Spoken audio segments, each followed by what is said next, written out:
प्रेम से बोले आनंद कंद भगवान की जय। गुरुर्ब्रह्मा गुरुर्विष्णु गुरुर्देव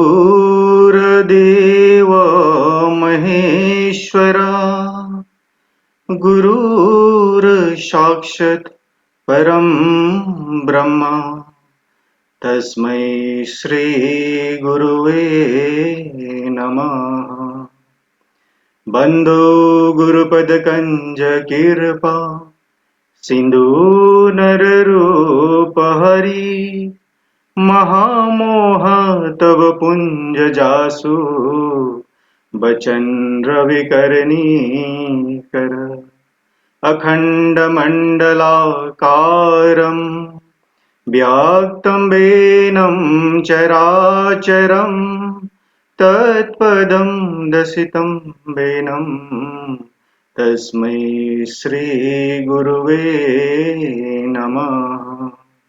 प्रेम से बोलिए श्री सद्गुरुदेव महाराज की जय। आदि शक्ति श्री जगजननी माता जी की जय। परम संत श्री हंस जी महाराज की जय। सभी पूजनीय संत महात्माओं की जय। मानव धर्म की जय। आज के इस यूएई वीकली सत्संग में उपस्थित पूजनीय संत महात्मागण, डॉक्टर जेपी अग्रवाल जी, प्रेमीगण एवं जिज्ञासु सभी को स्वागत और मेरा सादर जय श्री सच्चिदानंद। आज के कार्यक्रम को शुरू करने से पहले आपको एक छोटी सी सूचना देना चाहते हैं। एवरी ट्यूसडे इस वीकली सत्संग में हमारा क्वेश्चन एंड आंसर सेशन होता था, लेकिन हम लोग ने फॉर्मेट थोड़ा सा चेंज किया है। अभी मंथली एक बार होगा हमारा क्वेश्चन एंड आंसर सेशन। तो ये महीने का जो शेड्यूल है वो 15 जून को है। तो अगर आपका कोई भी जिज्ञासा हो या कोई भी क्वेश्चन हो, कोई भी डाउट हो रिगार्डिंग स्पिरिचुअलिटी, मेडिटेशन, आप एडवांस में भी हमको अपना प्रश्न भेज सकते हैं। आप ईमेल आईडी नीचे देख सकते हैं, वीकली सत्संग 2020@gmail। इसमें आप अपना प्रश्न एडवांस में भी हमको भेज सकते हैं। तो एडवांस में भेजेंगे तो हम लोग क्या करेंगे, इसको कंपाइल करके रखेंगे और उस दिन 15 जून को हम लोग ये प्रश्न डॉक्टर जेपी अग्रवाल जी के आगे रखेंगे और वो आपका समाधान करेंगे। तो ज्यादा विलंब न करते हुए आज के कार्यक्रम को शुरू करते हैं गुरु वंदना से। गुरु वंदना गाने के लिए मैं आपको इंडिया ले चलता हूं, कालिम्पोंग। सचिन खाती जी को मैं अनुरोध करता हूं गुरु वंदना प्रस्तुत करने के लिए। शांतकारं भुजगशयनं पद्मनाभं सुरेशं विश्वदारं गगनसदृशं मेघवर्णं शुभं लक्ष्मीकान्तं कमलनयनं योगविद्यानिगं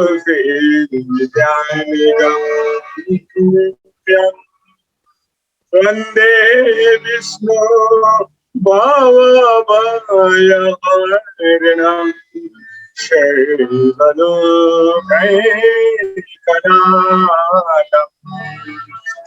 सर्वलोकैकनाथम्।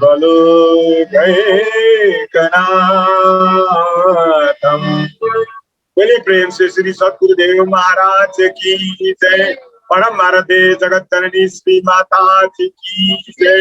मानव धर्म की जय।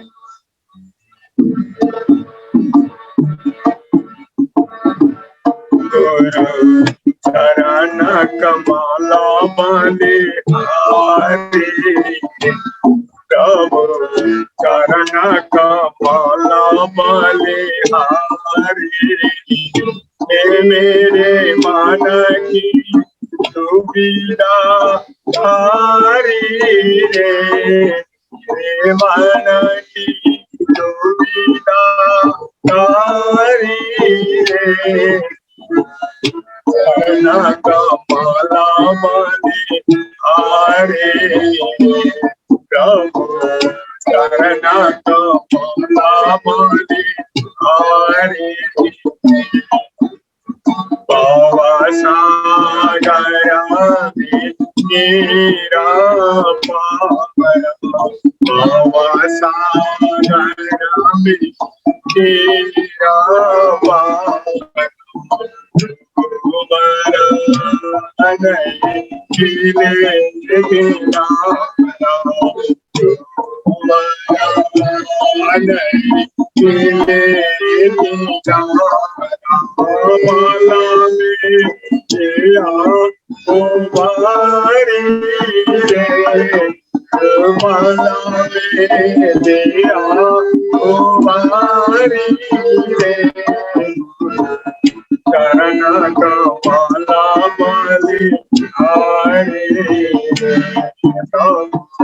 चरण कमला बलि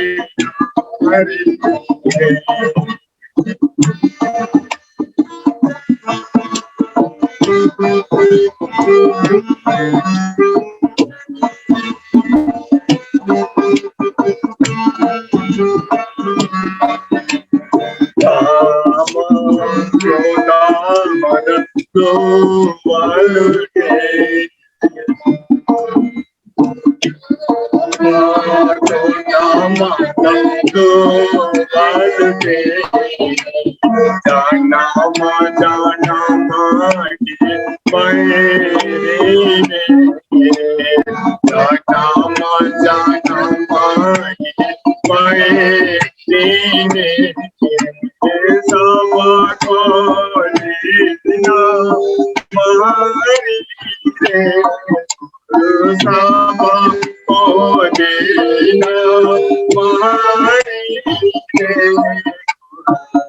चरण कमला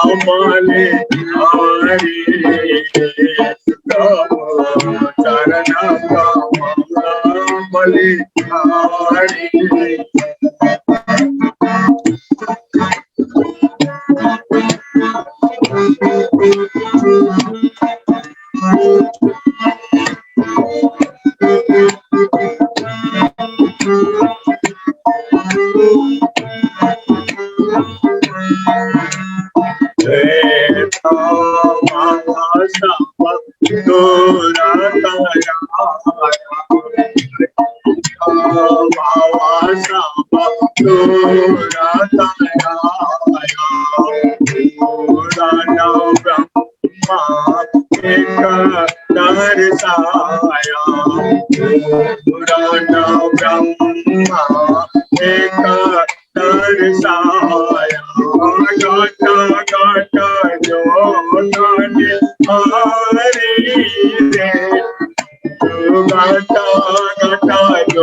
हरे शरण कमला मने हरि मेरे मन के जोगिना हरि मन की जोगिना हरि शरण कमला मने हरि शरण कमला मने हरि। बोलिए सच्चिदानंद भगवान की जय। प्रेम से बोलिए श्री सद्गुरुदेव महाराज की जय। सचिन खाती जी को गुरु वंदना प्रस्तुत करने के लिए बहुत बहुत धन्यवाद।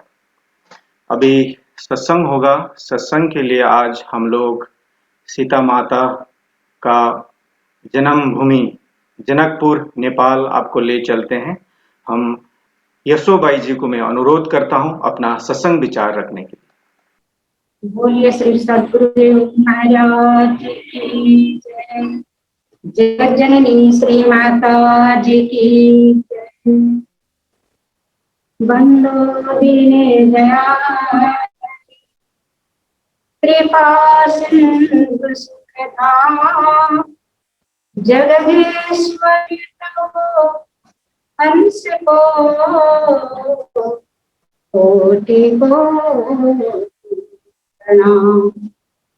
तुम पूर्ण परमात्मा तुम पूर्ण जगदीश आदि पुरुष सतगुरु तुम्हें तुम्हें नमः।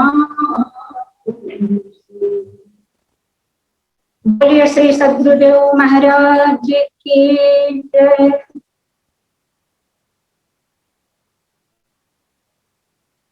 घटघटवासी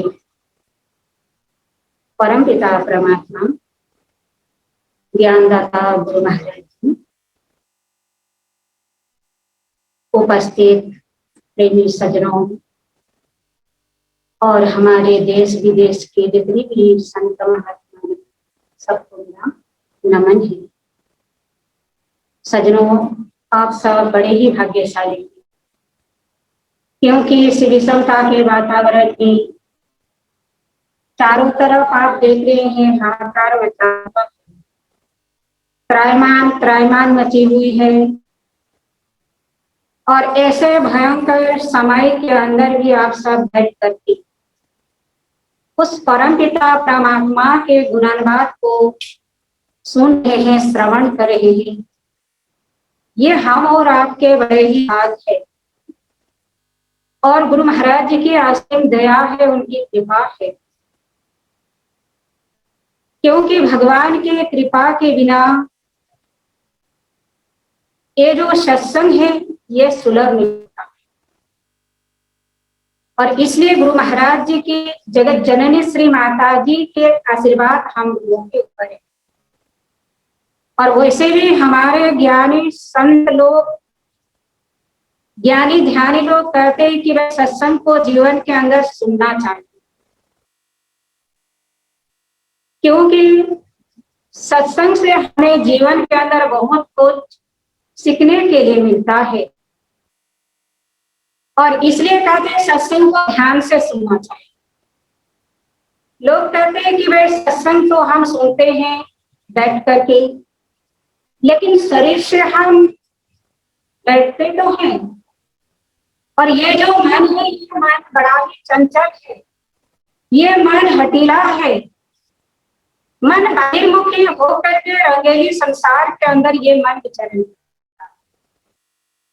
और मन एकाग्र नहीं होने के कारण से एक कान से हम सुनते हैं और वो शब्द जो है दूसरा कान से निकल जाता है। एक भी शब्द हम अपने हृदय पटल के अंदर उतार नहीं पाते, क्यों? दूसरा कान से वो निकल जाता है। तो इसलिए संत ये समझाते हैं कि भाई सत्संग तो मन से सुनना चाहिए। जब हमारा मन एकाग्र होगा और एकाग्र चित्त हो करके जब हम सत्संग को सुनेंगे तो सत्संग सुनने में बहुत आनंद, बहुत मजा आएगा। और इसलिए आप लोग शास्त्रों को पढ़ते रहते हैं, शास्त्र के पठन पाठन आप लोग करते रहते हैं, और आप लोगों को सबको मालूम है, सबको विदित है, क्योंकि 88,000 ऋषि मुनियों को पढ़ाने वाले जो सनक ऋषि थे, आज लोग कहते हैं हम तो बहुत बिजी हैं, अरे हमारे पास में तो इतना ही काम है। लेकिन सनक ऋषि 88,000 ऋषि मुनियों को पढ़ाने के साथ साथ वो 1 घंटा अपने लिए समय निकाला करते थे, और वो 1 घंटा समय को यूं ही बर्बाद नहीं करते थे। 1 घंटा समय को लेकर के एकांत जगह में जाते थे, या तो गंगा के तीर पर चले गए, या तो एकांत जगह में बैठ करके और मन को चारों तरफ से हटा करके अंतर्मुखी होकर के अंतर जगत के अंदर प्रवेश करके अपने आप को झांक करके देखते थे। और जब जब भी उन्होंने अपने आप को झांका, अपने तरफ देखा, लेकिन हमेशा अपने को क्या महसूस करते थे? हल्का महसूस करते थे, अपने आप को खोखला महसूस करते थे। और उनको जब जब भी सजनों ये बात की एहसास होती थी कि भाई मैं खोखला हूं, और एक दिन वह क्या करते हैं, अंगिरा ऋषि के पास में जाते। लेकिन अंगिरा ऋषि महाराज वो अपने दरवाजा बंद करके अंदर बैठे हुए थे। रात्रि के समय में पहुंचते हैं सनक ऋषि और उनके दरवाजा को खटखटाते हैं। अंगिरा ऋषि ने जब सुना दरवाजा की आवाज को, खटखट की आवाज, और अंदर से ही पूछते हैं कि ये रात के समय मेरे दरवाजा को खटखटाने वाला तुम कौन हो? सनक ऋषि कहते हैं कि महाराज यही तो मुझे पता नहीं है कि मैं कौन हूँ, कहाँ से आया हूँ और मुझे कहाँ जाना है, कुछ मुझे पता नहीं है, और इसलिए आपके शरण में मैं आया हूँ। ये आवाज को सुन करके बोले आनंद कंद भगवान की जय। भाई जी की कुछ तकनीकी खराबी होने के कारण आवाज नहीं आ रही है, फिर से कनेक्ट करने के लिए हम लोग कोशिश करेंगे। तब तक एक भजन होगा। भजन के लिए मैं सरयू पंचोली जी जो दुबई से हैं, मैं उनको अनुरोध करता हूं भजन प्रस्तुत करने के लिए। से बोले श्री सद्गुरुदेव महाराज की जय, सभी महान दिव्य विभूतियों की जय, सभी संत महात्मा बाईजियों की जय। ऐसी करी गुरुदेव दया, मेरे मोह का बंधन तोड़ दिया। ऐसी करी गुरुदेव दया, मेरे मोह का बंधन तोड़ दिया।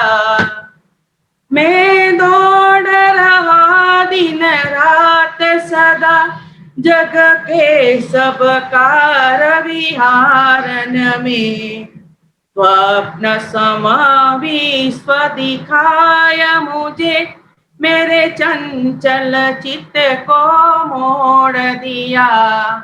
ऐसी करी गुरुदेव दया, मेरे मोह का बंधन तोड़ दिया।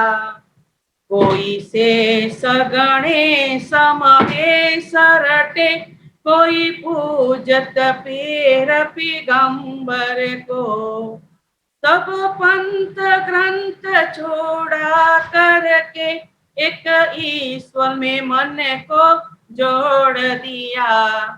ऐसी करी गुरुदेव दया, मेरे मोह का बंधन तोड़ दिया। कोई ढूंढता है मथुरा नगरी, कोई जाय बनारस वास करे, जब व्यापक रूप पिछान लिया, सब भरम का बंडा फोड़ दिया। ऐसी करी गुरुदेव दया, मेरे मोह का बंधन तोड़ दिया। मैं कौन करूं गुरुदेव की भेंट, नहीं वस्तु दिखे तेहु लोकन में। ब्रह्मानंद समान न होय कभी, धन मालिक लाख करोड़ दिया। ऐसी करी गुरुदेव दया, मेरे मोह का बंधन तोड़ दिया। ऐसी करी गुरुदेव दया, मेरे मोह का बंधन तोड़ दिया। प्रेम से बोले श्री सद्गुरुदेव महाराज की जय। परम राध्या जगत जननी श्री माता जी की जय। परम संत श्री हंस जी महाराज की जय। सभी महान दिव्य विभूतियों की जय। सभी संत महात्माओं की जय। आनंद कंद भगवान की जय। सभी पंचोली जी को बहुत बहुत धन्यवाद भजन प्रस्तुत करने के लिए। फिर से हम लोग जनकपुर चलते हैं। हमारे पूजनीय महात्मा यशोबाई जी को मैं फिर से अनुरोध करता हूँ अपना सत्संग विचार करें। बोलिए श्री सद्गुरुदेव महाराज की जय। सज्जन सनक ऋषि महाराज जी के पास गई और उन्होंने पूछा कि आप किस कारण से आए हुए हैं बताइए। तो सनक ऋषि ने यही कहा कि है अंगिरा जी, मैंने आज तक अपने आप को नहीं जाना और इसलिए आपके शरण में मैं गया। आप मुझे बताइए कि जब जब भी मैं अपने तरफ झांक करके देखता हूँ तो हर हमेशा अपने को खोखला महसूस करता हूँ। लेकिन अंगिरा ऋषि समझ जाते हैं कि इनके पास में आत्मा का ज्ञान नहीं है और समझाते हैं आत्मा के ज्ञान के बारे में, शाश्वत ज्ञान के बारे में समझाते हैं और समझा करके उनको आत्मा का ज्ञान प्रदान करते हैं। सनक ऋषि ने जैसे ही आत्मा के ज्ञान को अपने जीवन के अंदर जाना और उनके अंदर की जो खोखलापन था वो दूर हो जाता है और भगवान का भजन करने लगे। तो हमें ये विचार करना चाहिए कि वो आत्मा का ज्ञान क्या, जिस आत्मा के ज्ञान को जान लेने के बाद में और जानना कुछ बाकी नहीं रह जाता है। और आत्मा के ज्ञान में वो शक्ति है, वो शाश्वत ज्ञान में वो शक्ति है कि आसानी से उस परम पिता परमात्मा के पहचान एक साधक एक मानव जो है कर लेता है।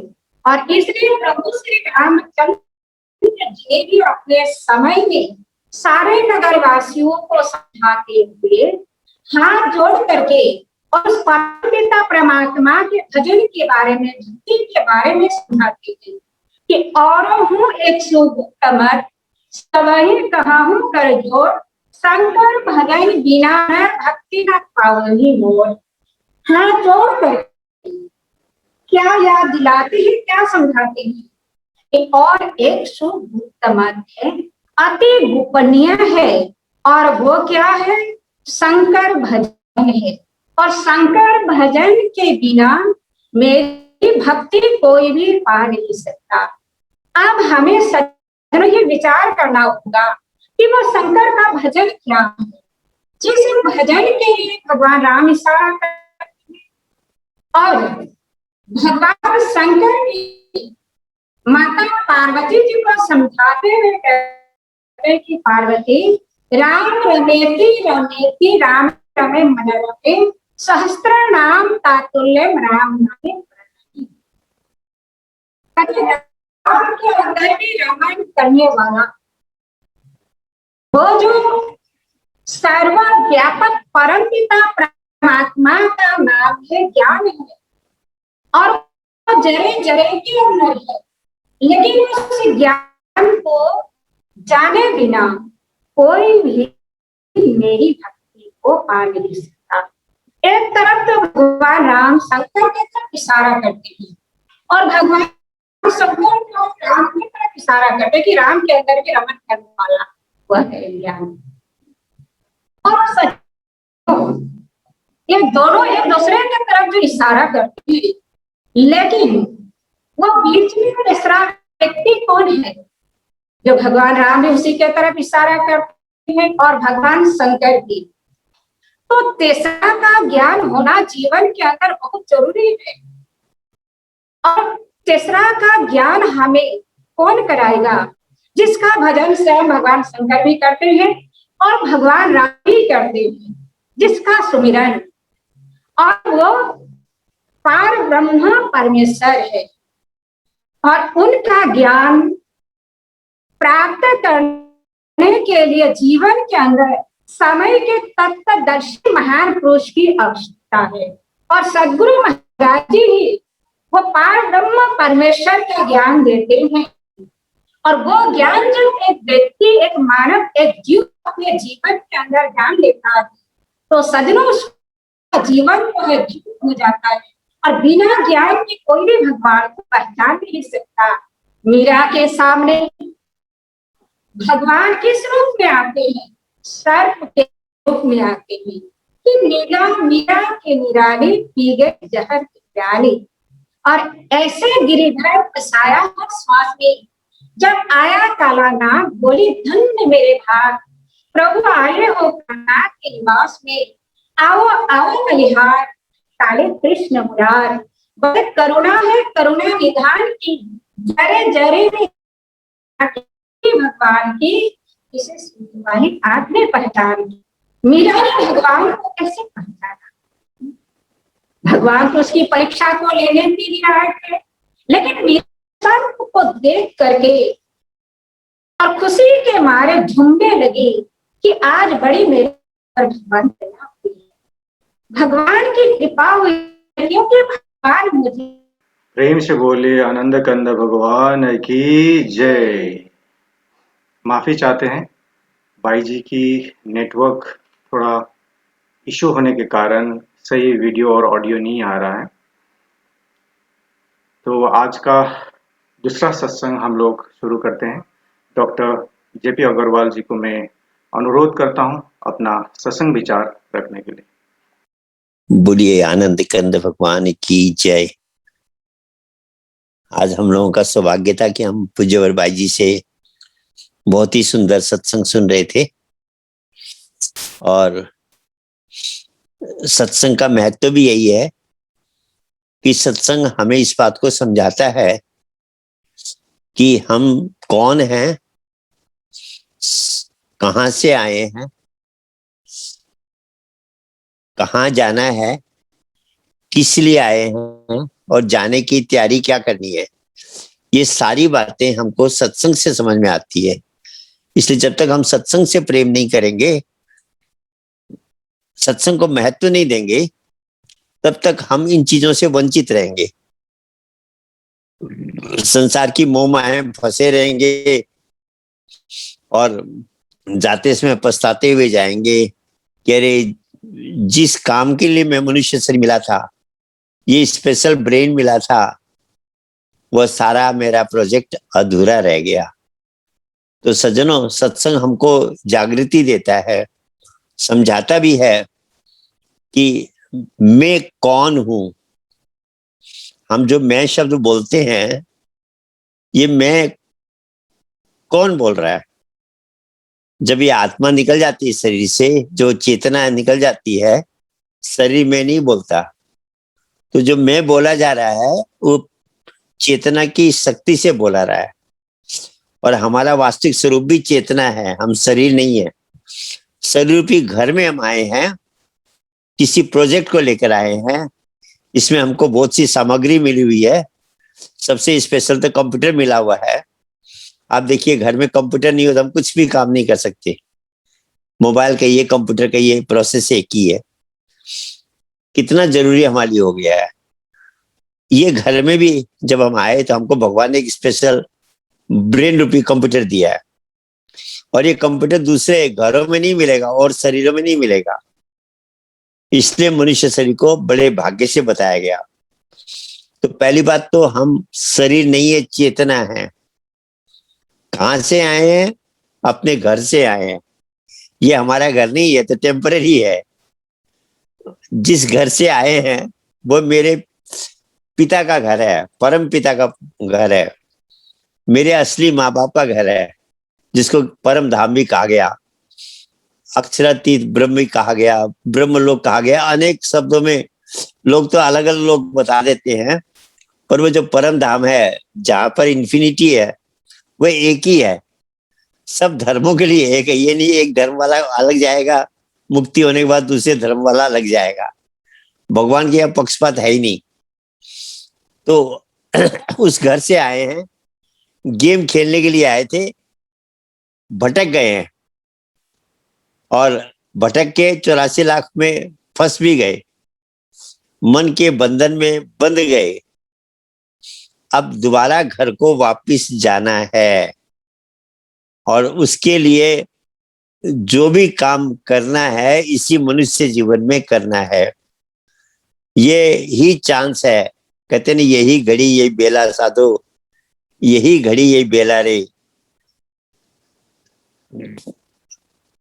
अंत समय फिर काम नहीं आवे, मानुष जन्म दुहेला रे। यही घड़ी यही बेला साधो, यही घड़ी यही बेला रे। ये ह्यूमन बॉडी में ही वो चांस है कि हम इन बातों को जान भी सकते हैं कि मैं कौन हूं, कहां से आया हूं, कहां जाना है और उसके लिए क्या तैयारी करनी है, कि जिस प्रोजेक्ट को लेके आया हूं वो प्रोजेक्ट क्या है, उसको कैसे पूरा करना है। ये सारी समझने का मौका मनुष्य शरीर में है। इसलिए कहा बड़े भाग्य मानुष तन पावा। दूसरा बड़ा भाग्य का, बड़े भाग्य पाइए सत्संगा। सत्संग ही हमें समझाता है कि हम, ये समझ देता है, ये अंडरस्टैंडिंग देता है कि हम संसार में क्यों आए हैं। अगर व्यक्ति सत्संग से प्रेम नहीं करेगा तो कभी भी अध्यात्म में प्रगति नहीं कर सकता। कई बार मन को लगता है यार ये बात तो मेरी सुनी हुई है। एक मैंने बहुत अच्छी कथा सुनी थी। एक ने कहा मैं इतने सालों में सत्संग सुना पर मुझे याद भी नहीं कब क्या क्या सुनाया गया। ये सत्संग सुनने से फायदा क्या हुआ? बहुत अच्छा उसने प्रश्न किया और जवाब देने वाले ने जवाब भी बहुत सुंदर दिया। उनका, मैं घर में खाना खाता हूं, मैं करीब, मेरी शादी हुए 25 साल हो गए, मेरी पत्नी रोज मुझे खाना बना खिलाती है सुबह शाम, पर मुझे याद नहीं है उसने 1 हफ्ते पहले क्या खाना बनाया था, 1 महीने पहले क्या बनाया था, मैंने क्या खाया था। तो खाना खाने का फायदा क्या है? तो सज्जनों, व्यक्ति हंसेगा, कहेगा भाई तुम्हारे शरीर में जो पौष्टिकता आ रही है वो खाने से तो आ रही है। तुम्हें याद नहीं है खाना क्या खाया था, पर तुम्हारा शरीर तो बना है उससे। यही बात सज्जनों सत्संग में है। सत्संग याद कम भी रहे, पर जब हम सत्संग सुनते रहते हैं तो आत्मा को खुराक मिलती रहती है। आत्मा कहिए, एक्चुअली ब्रेन को खुराक मिलती रहती है। तो उसका परिणाम क्या होता है कि ये हमें माया में डूबने नहीं देता है। जैसे लोग दिन रात जैसे समुद्र में पानी में डुबकी लगाते थे, लोगों ने अपने आप को माया में डुबा रखा है। उनको सुबह से शाम तक होश ही नहीं है।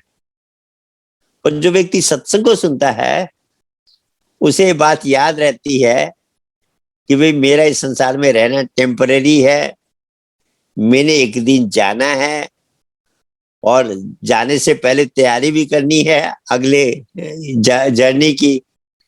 ये बात उसको, ये खुराक उसके मस्तिष्क को मिलती रहती है। तो मस्तिष्क माया के बंधन में फंसता नहीं है। और प्लस उसको ये भी समझ में आती है कि मुझे किस रास्ते को अपनाना है। सत्संग हमको रास्ता भी क्लियर समझाता है। सत्संग एक तरह से हमको ऐसी ट्रेनिंग दे देता है कि हम ये बात को समझ पाते हैं कि कौन सा रास्ता मेरे लिए सही है। टेस्टिंग अंडरस्टैंडिंग कैपेसिटी हमारे अंदर डेवलप कर देता है। मुझे एक उदाहरण याद आया। एक व्यक्ति जोहरे का व्यापारी था, बहुत बड़ी उसकी हीरे मोती की दुकान थी, डायमंड्स की शॉप थी। जैसे दुबई में हमारे परेश भाई की शॉप है, तो उसका बड़ा भाई ने भी सोचा मैं भी कुछ हीरे इकट्ठे कर लूं, तो अपने छोटे भाई की नकल करके उसने भी कुछ हीरे खरीदे और खरीद के एक पोटली में रख दिए कि कभी समस्या पड़ेगी, पैसे का आर्थिक प्रॉब्लम आएगा तो ये मेरे काम आएंगे। तो उसने कुछ हीरे खरीद के रख दिए थे। तो जो बड़ा भाई था, एक दिन जब उसकी मृत्यु होने लगी, बीमार पड़ गया, मृत्यु होने लगी, तो अपनी वाइफ को बुलाया, कहा देख मैं तो शरीर छोड़ के जा रहा हूं, तुम्हारे लिए ज्यादा तो नहीं कर पाया, पर मैंने कुछ हीरे इकट्ठे कर रखे हैं, कभी पैसे की समस्या आए, कुछ आए तो इन हीरों को छोटे भाई की जो दुकान है, शोरूम है, उसमें जाके बेच देना। और उसने प्राण छोड़ दिए। घर चलता रहा। अब कमाने वाले कुछ नहीं थे, एक ही लड़का था। वो धीरे धीरे बड़ा हुआ, पढ़ाई में खर्च हुए और हुए, तो जब 18-20 साल का हो गया वह, पैसे की जरा तंगी आने लगी, तो उसकी माँ ने कहा बेटा तेरे पिता ने एक पोटली में हीरे रख रखे हैं, तू उसमें से एक हीरा ले जा और तेरे चाचा को बेच के आ जा, उससे जो पैसा होगा आएगा, उससे हम हमारे घर खर्चा आराम से चलता रहेगा। तो लड़के ने वही हीरे की पोटली से एक हीरा निकाला और अपने चाचा के पास ले गया। कहा चाचा जी, अंकल ये एक हीरा है, माँ ने भेजा है, इसका जितना पैसा है आप दे दो, जिससे कि थोड़ा हमें पैसे की आवश्यकता हो गई। उसका जो चाचा था वो तो हीरे का पारखी था, उसका शोरूम था, वो तो हीरे की परख जानता था। उसने हीरे को देखा था हीरा डुप्लीकेट है, और उसने कहा अगर मैं कहता हूँ ये हीरा डुप्लीकेट है तो इसकी माँ ये सोचेगी, भाभी ये सोचेगी कि मेरे पति देव नहीं रहे तो मेरा देवर मुझे ठग रहा है, वह नेगेटिव सोचेगी। तो समझदार था वह, उसने एक उपाय निकाला। बोला देख बेटिया, अभी तो भाव बहुत गिरे हुए हैं हीरे के, तो ये हीरा वापस ले जा, और जो पैसा चाहिए तू मेरे पास से ले जा, तब तक खर्च करने लग, जब रेट अच्छी आएगी तब हीरा बेच देंगे। और पैसे दे दिए और हीरा वापस दे दिया, और कहा बेटा तू तू तो बड़ा हो गया, अब क्या कुछ काम कर रहा है? बोला नहीं पिताजी, अभी मेरी पढ़ाई कर, चाचा जी मेरी पढ़ाई खत्म हुई है, अभी तो मैंने कोई काम नहीं किया। तो बोलता तू मेरे शोरूम में आ जा, 2-4-6 महीने यही रह ले, जब कहीं तेरी जॉब लगेगी तो जॉब में चले जाना। वह लड़का अपने चाचा की बात को मान गया और अगले दिन से हीरे की दुकान, पैसा माँ को दे दिया। कहा माँ, चाचा जी ने कहा कि अभी रेट डाउन है तो इसीलिए पैसा दे दिया है और मुझे काम में बुलाया है। वह लड़का वहां काम करने लगा। मैंने 2 महीने काम करने के बाद उसको हीरे की परख आ गई, डुप्लीकेट कैसा होता है, ओरिजिनल क्या होता है, वह परख करना सीख गया। जब चाचा ने देखा कि ये मेरा भतीजा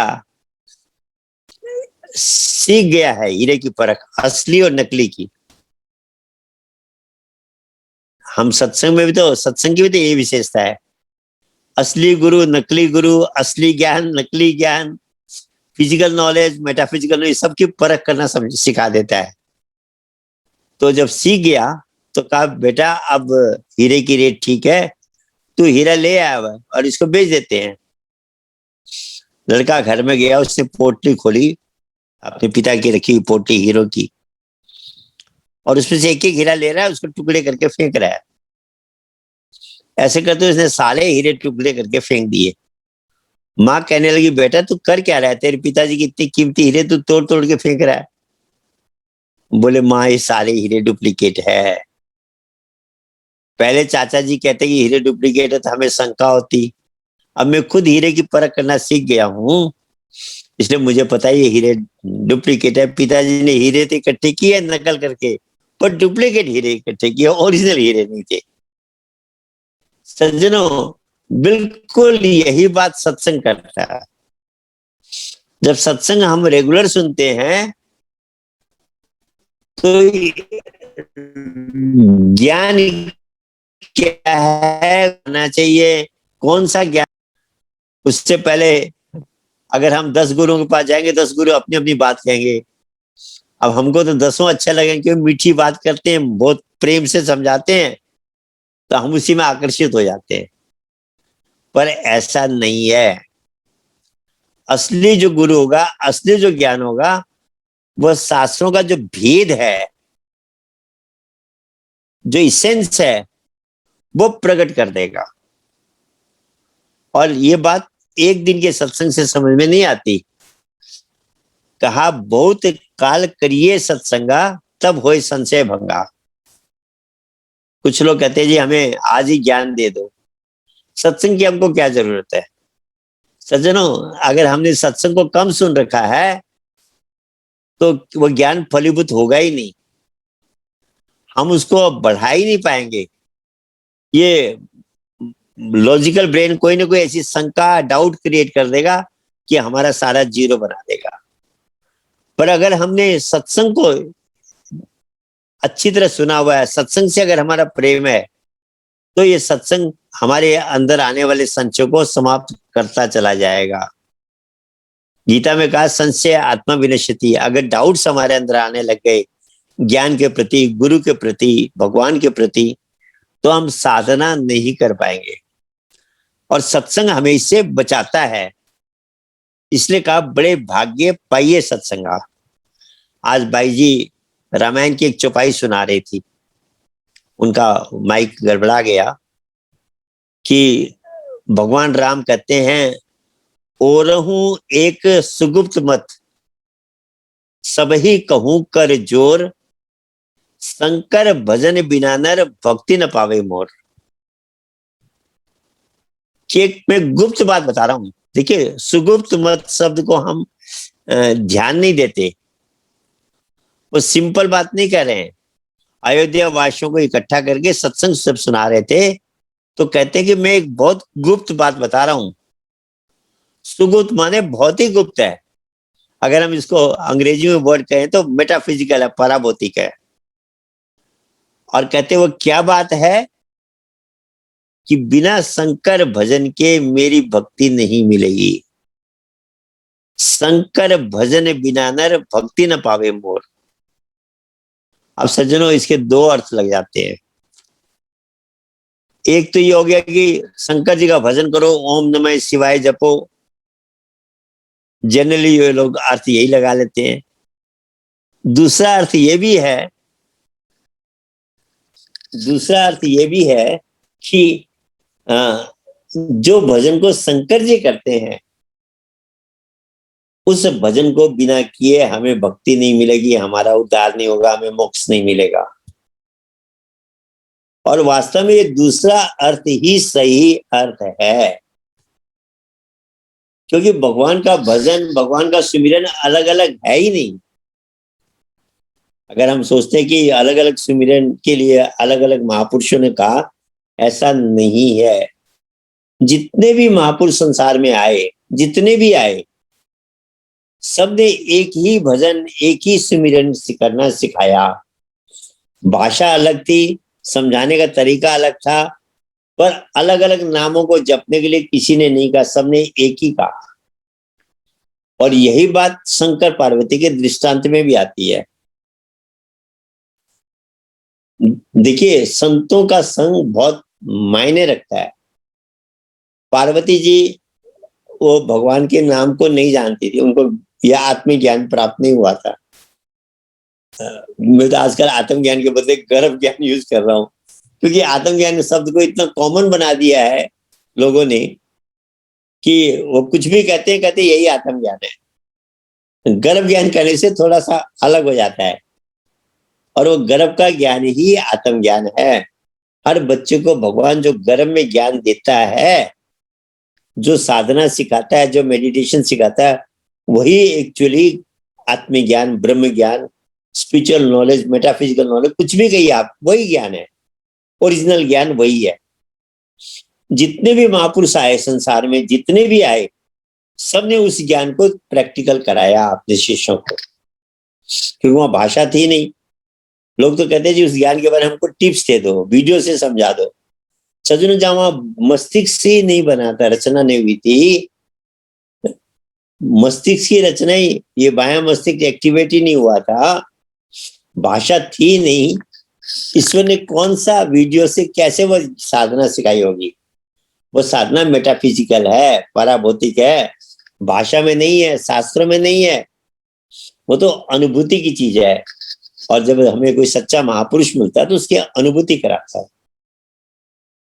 तो माता सती, उस समय पार्वती जी का नाम सती था, उस जन्म में पार्वती था नहीं, पहले नाम सती था, अगला जन्म उनका पार्वती हुआ था। तो माता पार्वती भगवान विष्णु के 1000 नामों का जाप करती थी, विष्णु सहस्त्र नाम का पाठ करती थी।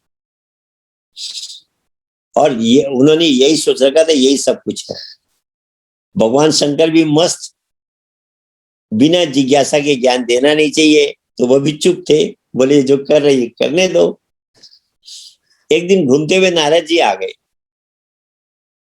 संत तो संत ही होते हैं। नारद जी ने देखा, अरे माता पार्वती विष्णु सहस्त्र नाम का पाठ कर रही है, वो शंकर भजन को जानती नहीं, जिस भजन को शंकर जी करते हैं।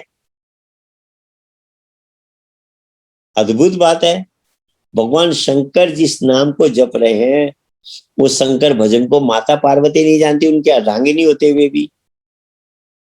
भगवान शंकर ने बताया क्यों नहीं? उनका विस्मय हुआ, आश्चर्य हुआ।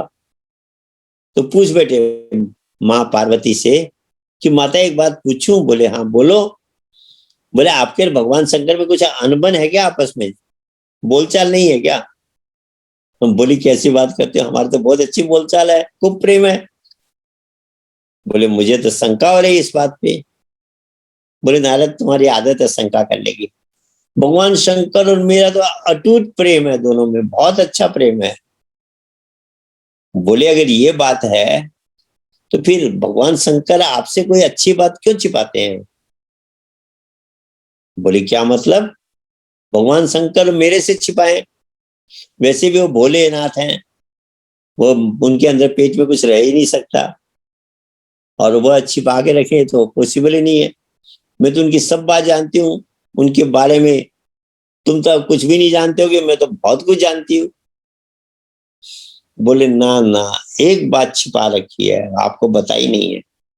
बोले हो ही नहीं सकता, मैं सब कुछ जानती हूँ, तुम बेकार में कंफ्यूजन डाउट क्रिएट करना चाह रहे हो मेरे अंदर। बोले आप सब कुछ जानते हो? बोले हाँ।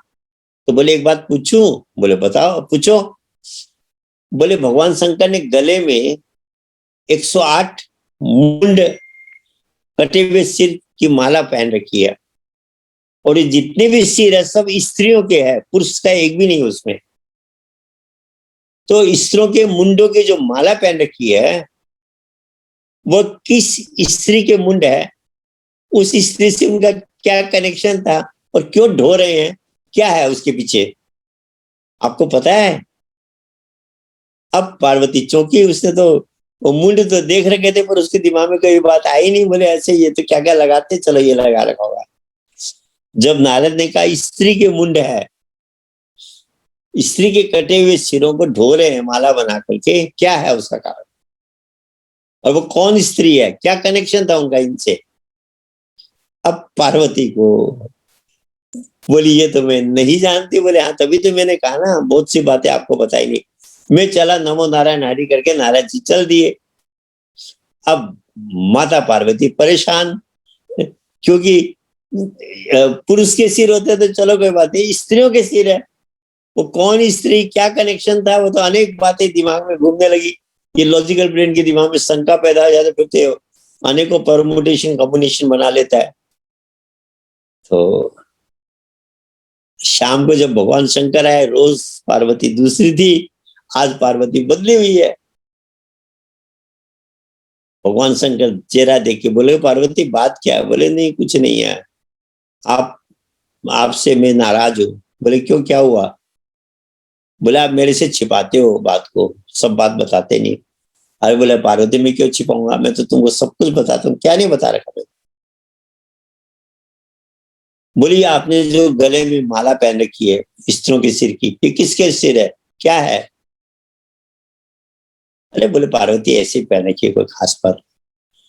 अब पार्वती को और शंका हो गई कि नारद जी ने कहा गुप्त बात है, बताएंगे नहीं, देख लेना। अब पार्वती को और भी शंका हो गई कि ये छिपा रहे हैं मेरे से। नारद ने ठीक ही कहा। पार्वती गर्म हो गई, बोली बोली आपको मुझे बताना पड़ेगा। आंखों में आंसू ले आई, बोली मैं तो अंजल ग्रहण नहीं करूंगी जब तक आप मुझे बताएंगे नहीं। मेरे को टेंशन हो रखा है कि ये किस स्त्री के सिर है, आपने क्यों धारण कर रखे हैं। अब भगवान शंकर समझ गए कोई बात तो गहरी हो गई है। बोले कोई आया था क्या यहाँ पर, नारद आया था क्या? बोले हाँ। बोले ओहो, वो ये चिंगारी लगा के चला गया। अब तो भगवान शंकर समझ गए कि अब तो बताना ही पड़ेगा, बचने का उपाय नहीं है। बोले पार्वती सच बताऊं, ये तेरे ये सिर किसके हैं? बोले हाँ महाराज। बोले तुम्हारे हैं। बोले आप क्यों मजाक कर रहे हो, मेरा सिर तो सही सलामत है। अरे बोले पार्वती तुम्हें पता नहीं, तुम्हारा 108 बार जन्म हुआ और मृत्यु हुई। हर बार तुम्हारा संबंध मेरे से ही हुआ, और जब तुमने शरीर छोड़ा, तुम्हारे सिर की, कटे हुए सिर की, मुंड की मैंने माला पहन रखी है। ये तुम्हारे पहले जन्म के, तुम्हारा मेरे साथ एकनिष्ठ प्रेम था, इसलिए जितनी बार भी तुम्हारा जन्म हुआ, तुम्हारा संबंध मेरे से हुआ, तुम्हारी एकनिष्ठ भक्ति के कारण से। परंतु तुम्हारा ये जो जितने सिर हैं, मैंने अपने गले में धारण कर रखे हैं। ये किसी और के सिर नहीं है, सब तेरे ही है, तुम शंका मत लो। अब पार्वती बोली प्रभु ऐसा तो चलो मैं आपकी बात थोड़ी देर के लिए मान लेती हूँ, पर एक प्रश्न आ रहा है मेरे दिमाग में। मैं आपकी अर्धांगिनी, आपका दोबारा जन्म नहीं और मेरे 108 बार जन्म हो चुके, भगवान ने पक्षपात क्यों किया? जब आपका एक बार जन्म था, मेरा भी जन्म हुआ, तो मेरा वही जन्म रहने देते। मैं बार बार मृत्यु को प्राप्त कर रही हूँ, फिर मेरा जन्म हो रहा है। ये मेरा मरना, बार बार जन्म लेना क्यों हो रहा है, आपका क्यों नहीं हो रहा? ये अलग अलग नियम क्यों बनाए भगवान ने? लॉ ऑफ कर्म तो एक ही है। बोले पार्वती उसका कारण है, मैं भगवान के एक ऐसे अविनाशी नाम को जपता हूं जिसको जप करके मैं अविनाशी स्वरूप को प्राप्त कर गया हूं। I become more immortal because of that meditation of that name. Parvati बोली आप कितने नाम जपते हो? बोले एक नाम जपते हो? बोले हाँ। बोले मैं तो रोज 1000 नाम जप रही हूँ। विष्णु सहस्त्र नाम का, भगवान विष्णु के 1000 नाम जप रही हूँ, तो मुझे तो फल आपके एक नाम के बदले 1000 गुना मिलेगा। भगवान शंकर कहते हैं नहीं पार्वती नहीं। वो कहते हैं, जो पूज्यवर भाई जी सुना रहे थे, राम रामेति रामेति रमे रामे मनोरमे सहस्र नाम सतुल्यम राम नाम वरानने। कि वो जो सब में रमन करने वाला नाम है। देखिए ये श्लोक बहुत गहरा श्लोक है। एक बार मैं कहीं गया हुआ था, एक पंडित जी श्लोक को पढ़ रहे थे। मैंने कहा पंडित जी ये श्लोक क्यों पढ़ा जाता है? बोले इसे एक बार श्लोक को पढ़ने से विष्णु सहस्त्र, भगवान के 1000 नामों के बराबर काम पूरा हो जाता है। अब एक्चुअली तो इस श्लोक में कोई बात कही गई है, उस बात को समझना है। इस श्लोक को एक बार मंत्र को पढ़ लेने से थोड़ी 1000 नामों का बराबर हो जाता है। श्लोक का अर्थ है, क्या अर्थ है? कहते राम रामेति रामेति, वो जो राम जो सब में रमन कर रहा है, ओमनी प्रेजेंट राम। कहते ना 4 प्रकार के राम है। एक राम दशरथ का बेटा, एक राम घटघट में लेटा, एक राम जगत से न्यारा, एक राम घटघट में लेटा, एक राम जगत से न्यारा, एक राम का जगत पसारा। और फिर कहा प्रथमो शालिग राम है, दूजो राजा राम, दूजो परशुराम, तीसरे राजा राम है, चौथो आत्म राम।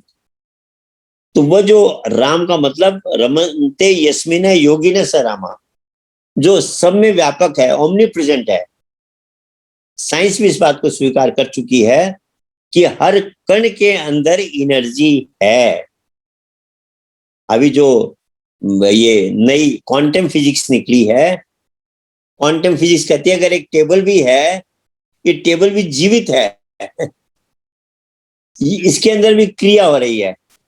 आप कहोगे जी टेबल तो जड़ है, पर क्वांटम फिजिक्स कहती है इसमें भी क्रिया है। बोली इसके आप टुकड़े करते जाओगे, इसके कण कण अलग करते जाओगे, और अंतिम कण जो होगा इसका छोटे से छोटा कण, जिसको हम एटम कहते हैं, परमाणु कहते हैं, उसके अंदर इलेक्ट्रॉन्स घूम रहे हैं, क्रिया हो रही है। तो जड़ कहाँ हुई? हर चीज चेतन हो गई। तो हर कण कण के अंदर वो शक्ति समाई हुई है। इस बात को विज्ञान ने भी स्वीकार किया है। तो कहा जो राम सब में रमन कर रहा है, जो शक्ति सब में रमन कर रही है, और उसी का ध्यान जिसको योगी लोग करते हैं, रमन करते हैं योगी लोग, जिसमें राम रामेति रामेति रमे रामे मनोरमे, जिसमें योगी लोग रमन करते हैं, सहस्र नाम तत्तुल्यम राम नाम बरानने, वो जो नाम है जो घटघट में है, ओमनी प्रेजेंट है, जिसमें योगी लोग अपने मन को लीन करते हैं, कहते उस नाम का एक बार सुमिरन तुम्हारे 1000 नामों से ज्यादा फलदायी है। ये श्लोक रटने का नहीं है, बल्कि समझने का है। आज मेरे पास एक फोन आया हांगकांग से, एक जिज्ञासु का, लेडीज थी, बोली अब मेरी समझ में आ रहा है गायत्री मंत्र में जपना कहाँ करना है। ये तो हम बोल रहे हैं भर्गो देवश्च धीमहि धियो यो न प्रचोदयात्, कि मैं भर्गो ज्योति का ध्यान कर रहा हूँ, मेरे मन और बुद्धि को अपने से कनेक्ट कर लो। ये बोलने की चीज थोड़ी, करने की चीज है। बोले अब मेरी समझ में आ रहा है सत्संग सुन करके कि भर्गो देवश्च धीमहि बोलने का नहीं बल्कि करने का है। तो ये जो मंत्र है, ये जो सहस्त्र नाम वाला जो मंत्र है, भगवान शिव ने पार्वती का, ये मंत्र जपने का मंत्र नहीं, बल्कि वो समझा रहे हैं कि एक ऐसा ओमनी प्रेजेंट नेम है जिस नाम में योगी लोग अपने मन को लीन करते हैं, रमन करते हैं। मन से जिसमें रमन करते हैं, उस नाम का, एक नाम का सुमिरन तुम्हारे 1000 नामों के बराबर है। तो जब पार्वती इस बात को सुनते थे चौंक जाती है। उसको पता ही नहीं था कि ऐसा भी कोई पावरफुल नेम होता है जो 1000 नामों से भी ज्यादा पावरफुल है। बोले प्रभु अगर ऐसा नाम है तो मुझे बताया जाए, बताइए वो नाम कौन सा है, मैं उसी को जप लूंगी। कईयों के मेरे पास मैसेज आते हैं, जो लोग इस तरह के प्रोग्राम सुनते हैं, कहते जी वो जो गर्भ वाला नाम था हमें बता दो ना, वही जप लेंगे। सज्जनों बेचारे वो तो ठीक ही क्या पूछ रहे हैं, पर वह थोड़ा अधूरा सुना उन्होंने। वह नाम भाषा से परे है, परा विद्या का नाम है। परा विद्या मतलब जहां वाणी नहीं पहुंचती, जहां दिमाग नहीं पहुंचता, बुद्धि से, इंद्रियों से परे वह नाम होने कारण उसका जिह्वा से उच्चारण नहीं हो सकता, कान से सुना नहीं जा सकता, मुंह से बोला नहीं जा सकता, क्योंकि वो इससे परे का नाम है। इसलिए उसको मेटाफिजिकल कहा गया, परा भौतिक नाम कहा गया। इसलिए मुंडकोपनिषद में कहा कि 4 वेद 6 7 18 पुराण, जो कुछ भी हम वाणी से बोल सकते हैं, पढ़ सकते हैं, लिख सकते हैं, वो सब अपरा विद्या है। और उससे परे एक अक्षर ब्रह्म है जो परा विद्या है। तो वो नाम भाषा में नहीं है, बोलने में नहीं आता, सुनने में नहीं आता, उसको तो एक्सपीरियंस किया जाता है अपने अंदर। एक ने, हाँ, गर्भ में हम उसका एक्सपीरियंस कर रहे थे, बाहर आने के बाद वह एक्सपीरियंस हमसे हट गई। अब हमको जब कोई सच्चा महापुरुष मिलेगा, वह उसका फिर से हमको अनुभव कराएगा, एक्सपीरियंस कराएगा। एक ने श्री महाराज से पूछा कि ऐसा कैसे हो सकता है, गर्भ में वो नाम हमको एक्सपीरियंस हो रहा था, बाहर क्यों नहीं हो रहा? जब गर्भ में हो रहा था तो बाहर भी होना चाहिए। प्रश्न तो उसका बहुत अच्छा था, आंसर भी उतना ही बढ़िया मिला। महाराज का उसे कथा सुनाई। बोले एक व्यक्ति घड़ी खरीद के लाया, घड़ी समझते ना, बड़ी वाली घड़ी, वॉल क्लॉक। और आजकल की वॉल क्लॉक तो छोटी होती है, पहले वाली वॉल क्लॉक लंबी होती थी, पेंडुलम वॉच कहते हैं इसको। वह उसकी हर समय आवाज देती थी, टिक टिक टिक टिक, वह ऐसे ऐसे घूमती रहती थी। उसका नीचे जो चक्का था वो ऐसे घूमता रहता, पेंडुलम बोलते हैं हम उसको, बाएं दाएं हिलता रहता था। और जितनी बार हिलती थी वो आवाज हो करती थी, टिक टिक टिक टिक टिक टिक टिक टिक। तो वो ले आया, घड़ी वाले से पूछा, भाई ये घड़ी ठीक चल रही नहीं चली, कैसे पता लगेगा? बोला जी जब तक ये टिक टिक की आवाज चल रही है आप सोचो घड़ी चल रही है, जब जब टिक टिक की आवाज बंद हो जाएगी तो आप मानना घड़ी बंद हो गई है। ले आया, शाम के टाइम में अपने कमरे में लगा दी, रात भर घड़ी की आवाज टिक टिक होती रही, मस्त होके सुनता रहा। बोला मेरी घड़ी बहुत अच्छी तरह चल रही है। उसका सड़क पे घर था, दरवाजा खोला, खिड़कियां खोली और थोड़ी देर में एक जुलूस चल आ गया उधर से। अब जब जुलूस जा रहा था, बाहर का शोरगुल था, उसको घड़ी की टिक टिक सुनाई नहीं पड़ी।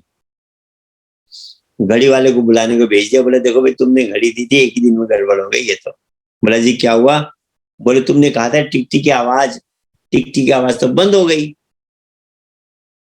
घड़ी वाले ने देखा घड़ी तो ठीक चल रही है, हिल भी रही है। बोला जी टिक टिक की आवाज तो हो रही है। बोला कहाँ हो रही है, सुनाई नहीं पड़ रही? अच्छा अच्छा। बोला आपको सुनाई नहीं पड़ी, मैं करता हूँ उपाय उसका। सजन गुरु भी यही करता है। क्या किया? दरवाजा बंद किया, खिड़कियां बंद की और कहा जरा नजदीक से सुनो, ऐसी आवाज हो रही कि नहीं हो रही? नजदीक से सुना तो टिक टिक तो हो रही थी, सुनाई नहीं पड़ रही थी। बाहर के शोरगुल से वो टिक टिक सुनना बंद हो गया था।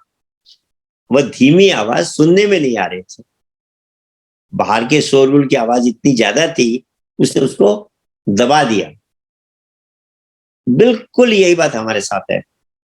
ये कथा नहीं सजनों, रियलिटी ऑफ लाइफ है। गर्म में हमारे सारे दरवाजे खिड़कियां बंद थी। आप दरवाजे खिड़कियों से समझ रहे होंगे, आंख बंद थी, कान बंद था, मुंह बंद था, सब कुछ तो बंद था। तो वो जो अंदर हमारे वाइब्रेशन हो रहा था, प्राइमोडियल वाइब्रेशन, वो जो नाम का स्पंदन हो रहा था, वह हमें स्पष्ट सुनाई, एक्सपीरियंस हो रहा था मन के द्वारा। जब हम बाहर आए, ये खिड़कियां खुल गई, दरवाजे सारे खुल गए और बाहर का शोरगुल, अब वह अंदर जो धुन हो रही है, कहते हैं सहजे ही धुन होता है हरदम घट के माई, श्रुति शब्द मेला हुआ मुख्य हाजत नाई। कहते जब उसको मन पकड़ लेता है तो कहते मुंह से कुछ बोलने की जरूरत नहीं रहती, कोई मंत्र जपने की जरूरत नहीं रहती, मन उसमें कनेक्ट हो गया। कभी कहा माला जपू न कर जपू, जिब्या कहूं न राम, राम मेरा सिमरन करे मैं पाऊं विश्राम। कुछ करना ही नहीं है, वो तो ऑटोमेटिक सिस्टम है, और उसमें कनेक्ट करना मन को, ये खासियत सदगुरु की कृपा से उनके द्वारा ही पॉसिबल है। तभी ब्रह्मानंद संत कहते हैं, वो कहते हैं निरंजन माला घट में फिरे दिन रात, ऊपर आवे नीचे जावे श्वास श्वास चली जात, संसारी नर जाने नहीं बिरथा उम्र भी हाथ। कि वह अंदर माला चल रही है, संसारी नर उसको जानता नहीं है। वही माला घट में भी जपी थी। अंतिम लाइन में क्या कहते हैं? सदगुरु पूरा भेद बतावे। अब देखिए, कहते वो माला ऐसी कि बिना सदगुरु के समझ में नहीं आएगी, पकड़ में नहीं आएगी। कहते सदगुरु पूरा भेद बतावे, निश्चल मन ठहरात, निरंजन माला घट में फिरे दिन रात। तो वो जो माला है वो प्राइमोडियल वाइब्रेशन, हम बाहर के शोरगुल से हमको सुनाई नहीं पड़ा बना। इसलिए जब हमें सच्चे महापुरुष मिलते हैं, लिविंग इनकारनेशन मिलते हैं, तो वो क्या करते हैं? हमारे सारे दरवाजे बंद करा के हमारे अंदर जो घट के अंदर जो धुन हो रही है, जो स्पंदन हो रहा है, उस प्राइमोडियल वाइब्रेशन से मन को कनेक्ट करा देते हैं। तो सज्जनों, भगवान शंकर ने कहा पार्वती ये जिब्या की चीज नहीं है, तुझे मेरे साथ किसी एकांत स्थान में जाना पड़ेगा जहां शोरगुल नहीं है, हल्ला नहीं है, वहां मैं तुम्हें उसका अनुभव कराऊंगा। तो पार्वती को अमरनाथ की गुफा में ले जाते हैं और वहां जब पार्वती को बोध कराते हैं, उस अविनाशी नाम का शंकर भजन का पार्वती जब उसको जपना शुरू करती है तो दोबारा पार्वती का जन्म नहीं होता है। और हम गाते भी है, मंगल भवन अमंगल हारी, मंगल को करने वाला, अमंगल का नाश करने वाला, वो प्रभु का नाम उमा सहित जय जपे त्रिपुरारी, जिसको उमा के साथ भगवान शंकर जपते हैं। और यही बात तुलसीदास जी आगे भी समझाते हैं कि भगवान शंकर क्या जपते हैं। कहते महामंत्र जय जपत महेशु, महामंत्र जय जपत महेशु काशी मुक्ति हेतु उपदेश। कि भगवान शंकर एक महामंत्र का जाप करते हैं, मंत्र का नहीं, महामंत्र का। और कहते हैं काशी में जब वह रहते थे तो काशी के लोगों को उन्होंने उसका उपदेश भी दिया, कहा इसी से तुमको मुक्ति मिलेगी, संसार से, माया के बंधन से मुक्ति मिलेगी। तो सज्जनों, वह महामंत्र क्यों कहा? मंत्र का मतलब होता है जो शुरू होता है, जिसका अंत होता है। महामंत्र का मतलब जिसका ना आदि है ना अंत है। कितना लंबा मंत्र होगा, और वह शक्ति वास्तव में अनंत है। कथा भी आती है कि एक ब्रह्मा और विष्णु में एक बार, ये पुराणों कथा है कि ब्रह्मा विष्णु में आपस में बहस हो गई कौन बड़ा। तो निर्णय नहीं हो पा रहा था, इतने में एक बीच में खंबा जैसा प्रकट हुआ और कहा जो इसका आदि अंत बता देगा, कितना लंबा है कितना चौड़ा है, वो फर्स्ट है। दोनों लग गए, विष्णु को तो था नहीं मिला, थक करके वापस आ गए। ब्रह्मा जी को था तो नहीं मिला पर झूठ बोल गए, कहा ये यहाँ इतना लंबा इतना चौड़ा है। तो उस शक्ति ने कहा ब्रह्मा तुमने झूठ बोला है, तुमको श्राप देते हैं, तुम्हारी पूजा नहीं होगी। इसने सच बोला है, इसको श्रेष्ठ माना जाएगा। कहने का मतलब वो जो शक्ति है अनंत है, अथाह है, इसलिए उसको महामंत्र कहा।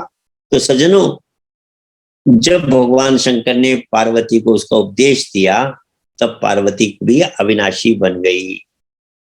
उसी को लिए रामायण में कहा कि शंकर भजन बिना नर भक्ति न पावे मोर।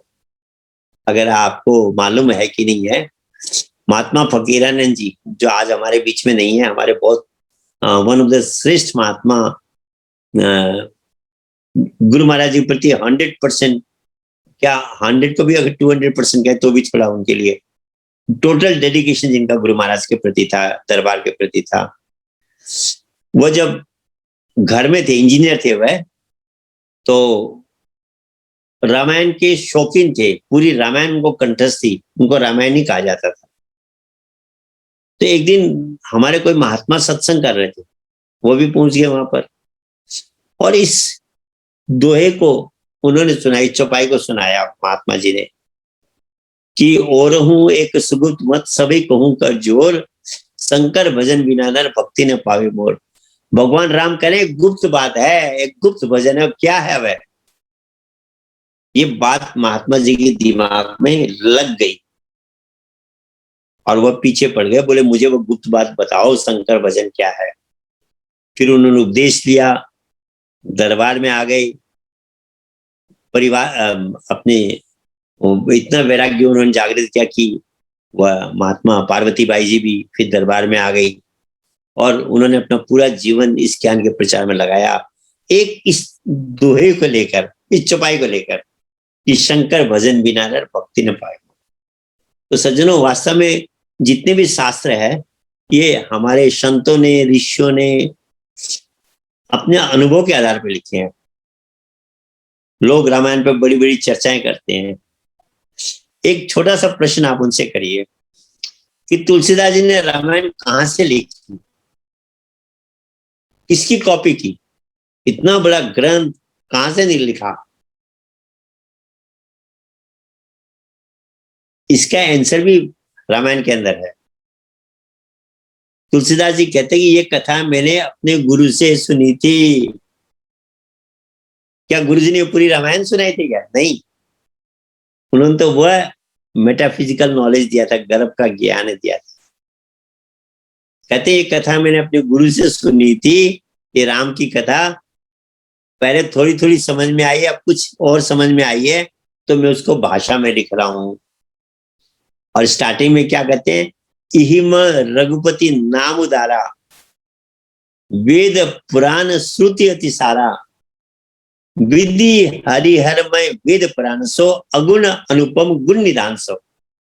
अब हम इसको रट के पढ़ जाते हैं, कितनी स्पष्ट कह दिया उन्होंने कि इस रामायण के अंदर मैंने भगवान के नाम की चर्चा की है, जो सारे संसार के जितने भी शास्त्र सबका निचोड़ है, इसेंस है, वेद पुराण श्रुति अति सार, सबका सार है। और कहते ब्रह्मा विष्णु महेश का भी ये प्राण है, ये नाम।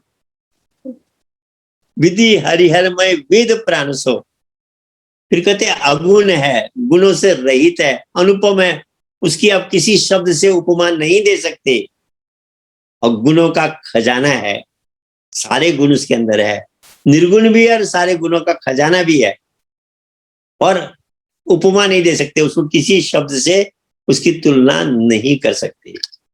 मैं उस नाम की चर्चा कर रहा हूं। और कहते उसी नाम को जप करके आगे कहते हैं, नाम प्रभाव जाने गण राहु, प्रथम पूज्यत नाम प्रभाव, कि उसी नाम की शक्ति को जान करके गणेश, विघ्न विनाशक गणेश महाराज की सबसे पहले पूजा होती। सज्जनों, ये छोटी सी कथा सुना के मैं समाप्त करूंगा। गणेश जी की पूजा उस नाम के सुमिरन से कैसे हुई? सिंपल कथा तो ये है कि वो नारद जी ने उनको कहा कि आप माता पार्वती और शिव का परिक्रमा करो, आपकी प्रथम पूजा हो जाएगी। सज्जनों, कंपटीशन के हिसाब से बात जमती नहीं है। कंपटीशन तो बिल्कुल स्पष्ट, बिना पक्षपात के वो होना चाहिए। जब कंपटीशन का डिसाइड हुआ कि पृथ्वी की जो सबसे पहले राउंड देके परिक्रमा करके आएगा, उसकी प्रथम फर्स्ट जो होगा उसकी पूजा होगी, ये कंपटीशन में डिसाइड हुआ था, ये फॉर्मूला फाइनल हुआ था। अब सबकी सवारी स्पेशल, गणेश जी की सवारी सिंपल। अब स्पेशल भी हुआ तो कितनी स्पीड से दौड़ेगा?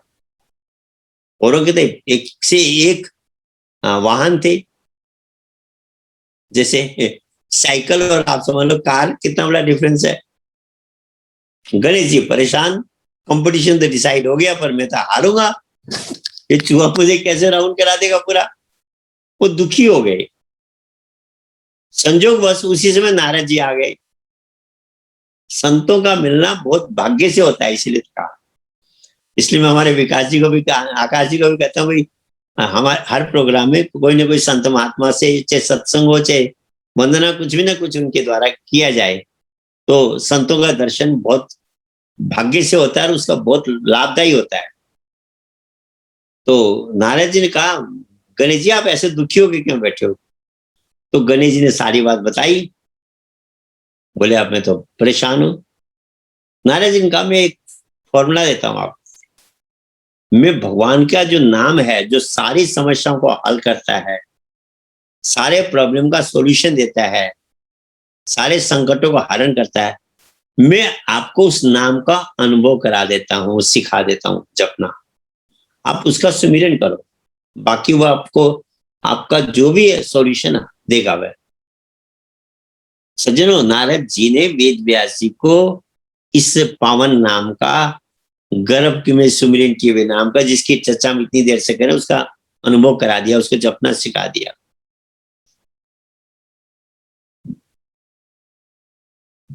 आपके गणेश जी के लिए गुरु स्वरूप हो गए नारद जी, और उन्होंने वो नाम का अनुभव करा दिया। अब फर्स्ट होना था।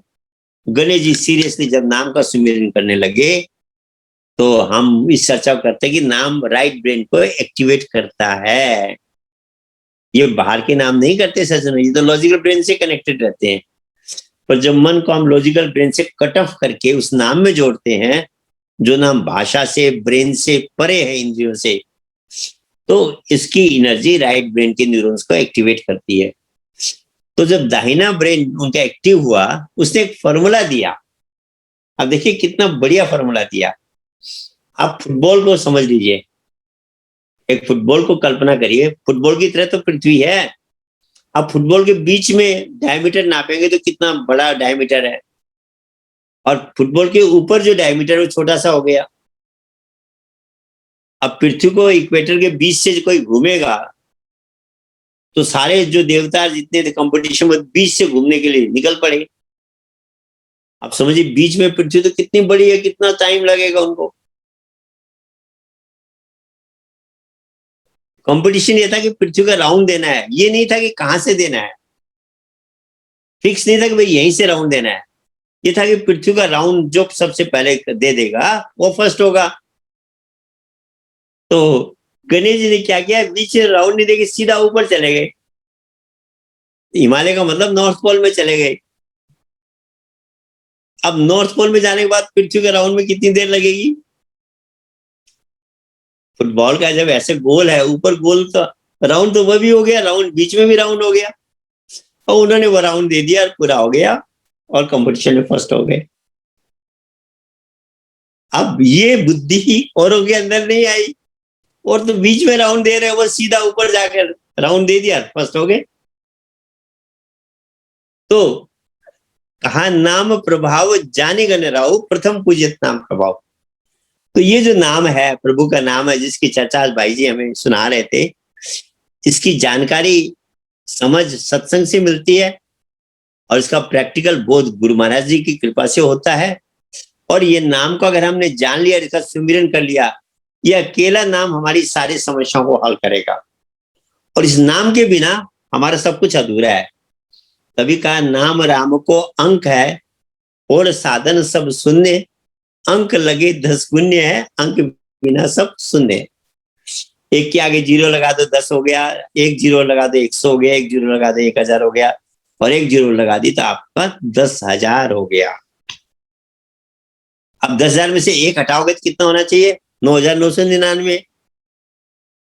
वो 0 लगी हुई है, 5 0 लगी हुई है, आपने 1 को हटा दिया, कितना बचा 9,999। आपका नहीं सब 0 हो गया, 1 नहीं है तो सब 0 ही है। तो का अंक बिना सब शून्य है, अंक लगे 10 गुण्य है। हमारे जितने भी कर्म कांड है, जो कुछ भी हम कर रहे हैं, नाम का सुमिरन करते हुए अगर कर रहे हैं तो 10 गुना फल मिलता है, और बिना नाम के सब कुछ 0 है। इसलिए भगवान कृष्ण कहते हैं तस्मात् सर्वेषु कालेषु माम अनुस्मर युद्ध च मया अर्पित मनोर्बुद्धि मामे से संशय, कि अर्जुन निरंतर उस नाम का सुमिरन कर। तो सज्जनों, समय हो गया है।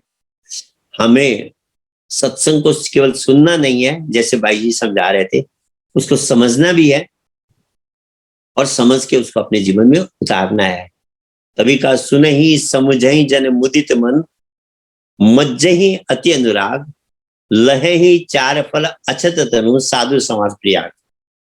तो उसको समझना भी है और अपने जीवन में लागू करना है, और सत्संग के द्वारा धीरे धीरे हमें परख आएगी, क्या सही है क्या गलत है, मुझे कौन सा रास्ता अपनाना है, और मैं क्यों आया हूं, कहां से आया हूं, कौन हूं, कहां जाना है। ये सारी चीजें हमको स्पष्ट होगी सत्संग के द्वारा।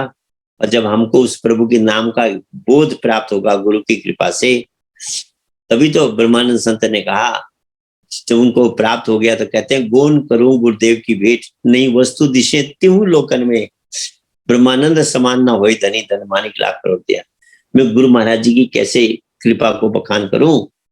उन्होंने तो मुझे इतना बड़ा धन दिया कि मैं अनेक जन्मों तक भी उनकी सेवा करूं तो मैं इस धन से ऋण मुक्त नहीं हो सकता, क्योंकि सारे संसार के धन भी इस नाम रूपी धन के आगे फीके हैं। सब धन यही छूट जाएगा, नाम का धन हमारे साथ जाएगा।